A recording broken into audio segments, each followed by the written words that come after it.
2 వరుస ఫ్లాపుల తర్వాత రామ్ చరణ్ నటించిన ధృవ రీమేక్ సినిమా యావరేజ్ మార్కులు వేయించుకుంది. ధృవ తర్వాత చెర్రీ సుకుమార్ డైరెక్షన్లో నటిస్తున్న రంగస్థలం 1985 పై బోలెడన్ని అంచనాలు నెలకొన్నాయి. అంతేగాక సుకుమార్ దర్శకత్వం చేస్తుండడం, విభిన్నమైన కథాంశంతో సినిమా రూపొందుతుండటంతో ఈ సినిమాపై మెగా అభిమానులే కాక సగటు సినీ అభిమానులు సైతం ఎంతో ఆసక్తితో ఉన్నారు. ఈ క్రమంలోనే ఈ సినిమా ప్రీ రిలీజ్ బిజినెస్ దిమ్మ తిరిగే రేంజ్లో జరుగుతోంది.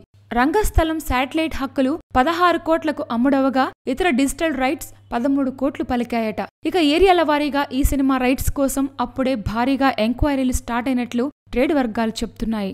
ఇక సుకుమార్కు ఓవర్సీస్లో సూపర్ క్రేజ్ ఉండడంతో అక్కడ కూడా భారీ రేట్లు పలుకుతున్నాయట.